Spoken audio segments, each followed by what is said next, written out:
खुदा में रज़वी हो. Last week, I attempted to discuss how destructive and how dangerous this world can be if we divert and deviate from that which we were sent here to do. And I'm going to remind myself and you that hadith that is narrated from Hazrat Sayyiduna Abu Hurairah radiallahu anhu, wherein he says that I heard the beloved Rasul sallallahu alayhi wasallam say, "Ad-dunya mal'unatun mal'unun ma fiha illa dhikr Allahi wa ma wala."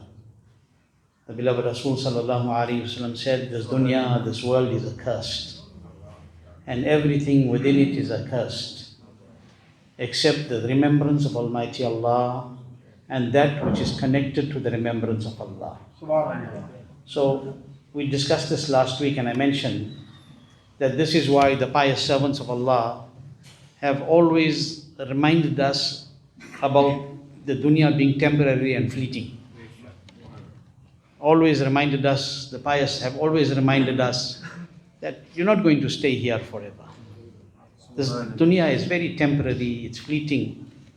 And something very important that we would have understood when you listen to the words of the pious, or you read the words of the pious, is that whatever a person does in this worldly life, whatever you do in this worldly life, should never be contrary to the command of Allah and His Rasul sallallahu alaihi wasallam. Because look, this dunya, the Nabi sallallahu alaihi wasallam is telling us it is accursed. Whatever it is accursed. That's why sometimes the dunya makes us do things that divert us from what is right, takes us from good, distances us from virtue. Why? Because the dunya is playing with our mind. This dunya, which I said to you last week, what did the Nabi sallallahu alaihi wasallam say? When he saw a dead goat lying on the street, what did Nabi sallallahu alaihi wasallam say? That even the dunya is not even as valuable as that. That is more valuable than the dunya. But yet what happens? We find that when a person lives a good life, when a person has everything,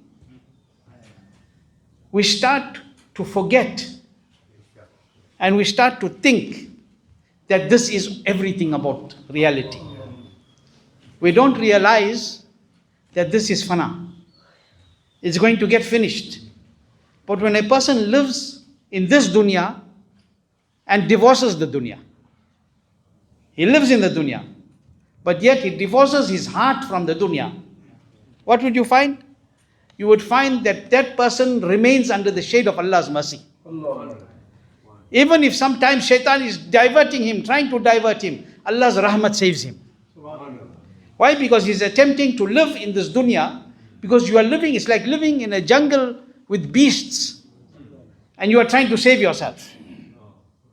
Look at how easy it is to get misled today. Look at how quickly the thieves of Iman try to take our Iman away. They come to a person who doesn't know and say, this is a hadith, you can't do this. This is a hadith, you can't go to the mazar. This is a hadith, you can't say Ya Rasulullah. Ma'adallah. Why did they do that? Because they are the thieves of Iman. But if you live in this dunya and you attach yourself to the pious people, then you will know that whatever they are talking is utter nonsense. You will know that the pious will guide you righteously. You will be saved, you will be under the shade of Allah's rahmat. However, the big problem now is when a person abandons this path while in the dunya, he gets stuck in the dunya and he abandons the path of goodness, of virtue, of piety, and he goes out in pursuit of the dunya. The dunya becomes the objective. The dunya becomes the purpose. The dunya becomes the goal. Then he soon discovers the true nature of the dunya. Very soon he will discuss the true nature of the dunya, because the system of the dunya is that it exhausts the one who chases behind it. The system of the dunya is it exhausts the one who chases behind it. Simple math. If somebody is trying to chase somebody who's faster than him in speed, what will happen to him? He won't be able to catch him. The more he runs behind, the faster that fellow will run. What will he do? He will exhaust you. Somebody like me, running behind a 16 or a 15-year-old, you think I'm going to catch him? The more I run behind him, the further he's going to go. I will become exhausted. Without comparison. The dunya is like that. It is faster than all of us. It is faster than all of us. When you make it your objective and you pursue the dunya runs far ahead of you, you get exhausted. But it will exhaust you to such an extent that in the love of that dunya, you'll forget why you came here. You'll forget your deen. In the love of the dunya today, people forget their own parents. They forget their own parents. They forget how to talk to them. They forget how to show respect to them. Because of the love of the dunya today, they make their parents secondary. Actually, secondary to his, giving some concession. I'm giving some concession. Very much below that. Why dunya? This dunya will come in the shakl. On the day of Qiyamah, this dunya will come in the form of what? Of a most ugly woman. And you will run away from the dunya. And the dunya will say, where are you running now? You used to chase me when you were there. What happens? The more you run behind it, the more it's going to exhaust you. Leaving you tired and feeling unfulfilled. You know when you're going to realize? When I will realize and you and all of us will realize? Chasing this dunya was futile. When we are lying on our deathbed and the angel of death is in front of us. When we are lying on our deathbed and Malakul Maut is in front of us. Then you'll say, oh, how I wish I was attached to that pious man. Oh, how I wish I was attached to that alim. Oh, how I wish I was attached to the feet of my mother. How I wish I was attached to the deen of Allah. How I wish I was attached to the musalla. How I wish I was attached to the recitation of the Quran. How I wish, instead of going and partying and dancing and doing haram, I was sitting in the mawlud of Rasulullah sallallahu alaihi wasallam, in the mahfil of House Park, in the mahfil of Haja Gharibun Nawaz. You know when? On the deathbed. Can't do anything. We can't do anything. You can't change anything. It's too late. The angel of death is not going to say, okay, give you some break, I'm coming back. Understand? This is the dunya. We think we can pay our way out of the dunya. You can't pay our way out of the arrival of Malakul Maut. There's no getting away. And you noticed that the one who stops chasing the dunya, look at tomorrow after Maghrib is the 25th of Safar. It marks the Urs of Ala Hazrat Imam Ahl Sunnat. Radiallahu ta'ala, the Imam of the Sunnis in this era. The Imam of the Ahl Sunnat. That Imam who, when our Iman was being grabbed by the Wahhabis and the Deobandis and the Razvis, he stood up to protect our deen. To protect our Iman. He said, Kil ke razae khanjare khu khan par kabar. Aada se keh do khair manaye na shar kare. When they said that you should not say, Ya Rasulullah sallallahu alaihi wasallam, Imam Ahl Sunnat said, Ghaiz mein jal jaye bedino ke dil. Ya Rasulullah ki kasrat kijiye. Let their hearts burn in enmity. You continue saying, Ya Rasulullah sallallahu alaihi wasallam. When they said that he is like your big brother, ma'adallah. He only respects the Nabi like your big brother, which they wrote in their books. Ala Hazrat said, कि सबसे OLA वो आला हमारा नबी, सबसे बाला वो वाला हमारा नबी, अपने मौला का प्यारा हमारा नबी, दोनों आलम का दूल्हा हमारा नबी. नाराए तकबीर, नाराए रिसालत, मसलक आला हजरत, सुभान अल्लाह. Look at Sarkar Khaja Khajagan. They said we will stop him from taking water. Anasagar came to him. In one little vessel, the entire Anasagar came inside. Look at Sarkar Ghaus Azam radiallahu anhu. The pious servants of Allah, the dunya flowed beneath their feet. They didn't run behind the dunya. What is the result of the person who runs behind dunya? The person who runs behind dunya is exhausted. He never catches it. But the one who stops chasing the dunya and becomes absorbed and makes his maqsad and his purpose pleasing Allah. He makes his purpose and his objective the pleasure of Allah, that I want to please Allah and His Rasul sallallahu alaihi wasallam. I want to fulfill their commands. Then Allah makes the dunya come to him. The pious servants of Allah, the dunya came to them. Sarkar-e Ghaus-e Pak, the dunya came to him. Sarkar-e Khaja Garibun Nawaz, the dunya came to him. Sayyidina Imam Ahl Sunnat, the dunya came to him. Time and again we have seen that the one who sincerely strives to please his Rabb, the dunya comes to his feet. I reminded you last week about this. And you know what happens on the other hand? That the one who distances himself from his salah, distances himself from his Rabb's mercy, from the Rasul's command, and becomes a slave of the worldly pursuit.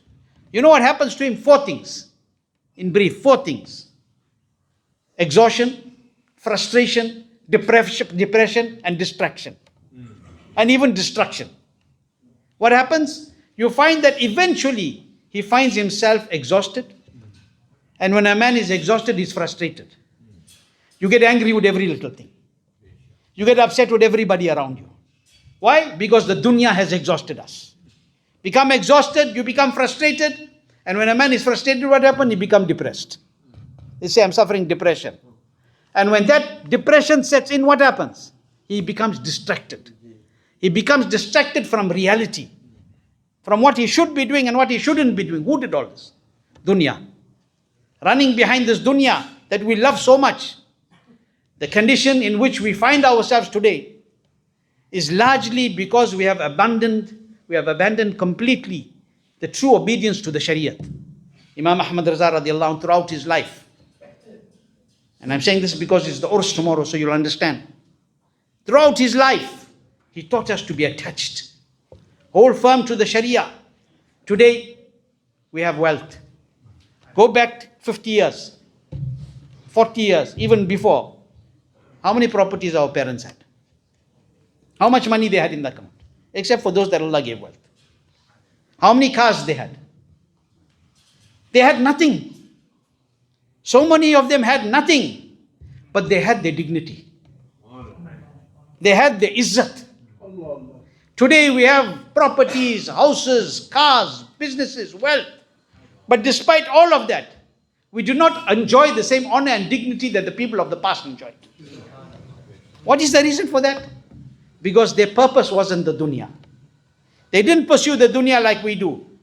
Understand something that very beautifully, and I'm going to end with this, that was said by Hazrat Sayyidina Isa ala Nabina alayhi salatu wassalam to the Bani Israel, to the people of the past. What did he say? Hazrat Isa alayhi salam say? Allahu Akbar. Hazrat Isa alayhi salam says, do not make this world your master. Allah. Listen carefully. Hazrat Isa alayhi salam says, do not make this world your master, otherwise it will make you its slave. It's a simple statement, but it is a very deep statement. All of us look at our lives today. Look around us today. Look at our children today. We're complaining about all the problems. Why? We have made this world our master. Sayyidina Isa alayhi salam says, do not make this world your master, otherwise it will make you its slave. He said the wealthy person is always exposed to the fear of calamity befalling his wealth. The wealthy person is always afraid of the calamity exposed to the fear of calamity befalling his wealth. Whereas the one who possesses the treasures of Allah has no fear of any calamity. Why is it? Ala inna awliya Allahi la khawfun alayhim wa la hum yahzanun. Why? No, understand, become alert about the beloveds of Allah. La khawfun alayhim wa la hum yahzanun. Neither do they have any fear, nor do they grieve. No fear for what? No fear for anything in the dunya, because they fear Allah. And they do not grieve over the dunya. The only fear that they have is the akhirat. This dunya, the beloved Nabi Sallallahu Alaihi Wasallam said, "Ad-dunya mal'oonatun." This dunya is mal'oon, it is accursed. Beloved Nabi is reminding us, "Ma fiha mal'oonun ma fiha." Cursed is what is in it. Illa dhikrullah wa ma wala. Except the zikr of Allah and what is attached, connected to Allah, zikr. Subhanallah. But we're not understanding this thing. Allah give us the tawfiq and khair to understand. Allah protect us from the fitna of the dunya. And Allah protect us from the calamities and the difficulties of the hereafter. Allah keep us with iman. Let us leave this world with iman.